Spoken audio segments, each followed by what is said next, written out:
Hey, what's up, everybody? So we're gonna have another shop talk day, since it's too crappy to go out and ride, which really breaking my heart really bad.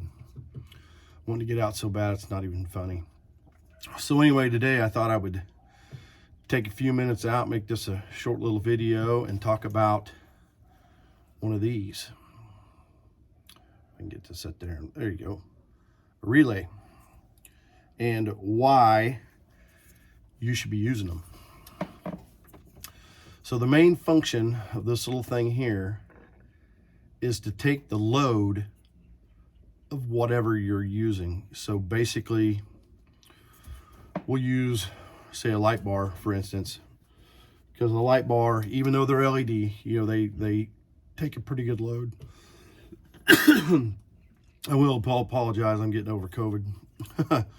So anyway, what they're going to do is, if you wired a light bar in just through a switch and ran the power right off your battery, through a fuse, to the switch, out of the switch to your light, and grounded your light, that switch is taking the whole load of that light. And they're not designed really to do that. So that's why you use a relay. They're cheap and they're easy to install. I mean, basically, this is, you know, a lot of times I get focus here. They've got 5 prongs, so if I can get it to stay, it's not going to do it. But anyway, you're going to have a power going in, a power going out, and a ground, and then the wire going to your switch. So basically, you're going to ground one side of the relay.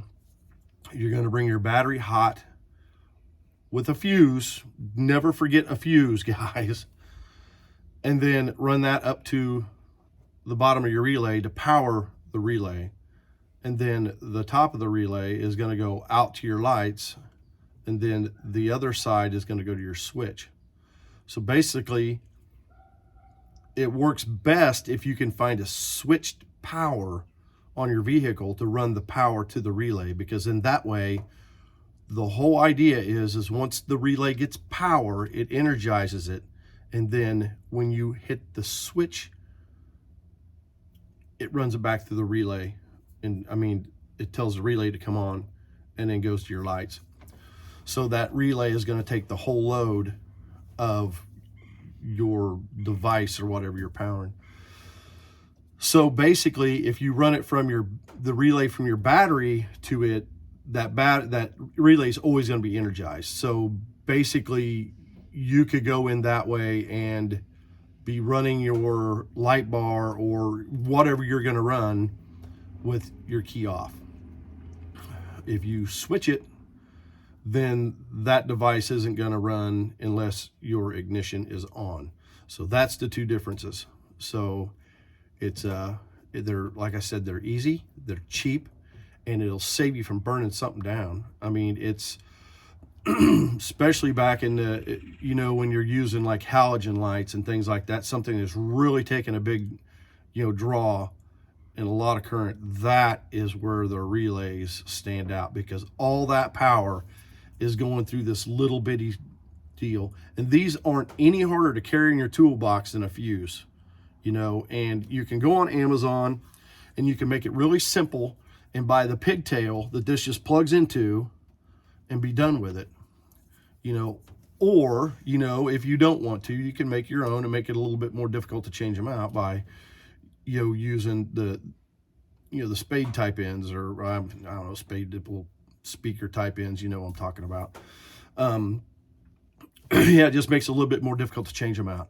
But anymore, off of Amazon, you can buy those things a dime a dozen. You know, they are cheap. They're nice to have around. It makes your wiring so much easier. You know, so please, guys, use one of these. Like I said, it's simple. It is so simple. It's stupid not to use one. Because something's going to fail. You don't want that switch catching on fire, you know, because it's not designed to take that big of a load. You know, yeah, they're designed to take power. Don't get me wrong. I mean, that's a switch. They're not designed to take big draws. And, you know, plus it's why. I mean, just throw a relay in there. That's the good thing about this aux beam switch block I'm using. The fuses and the relays are all built into that control box. So it makes it seamless on how to run that thing.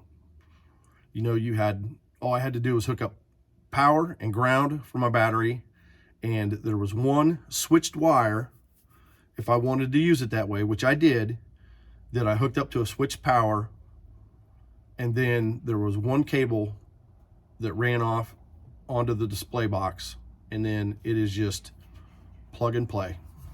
So easy peasy, as I like to say. So anyway, guys, make this short and sweet. Use a relay. So until next time, guys, if you like what you see, give me the big old thumbs up and subscribe. And like always, if you have any comments, any questions, I'll do the best of my ability to answer them. So until then, you guys have a blessed day. Catch you on the next time.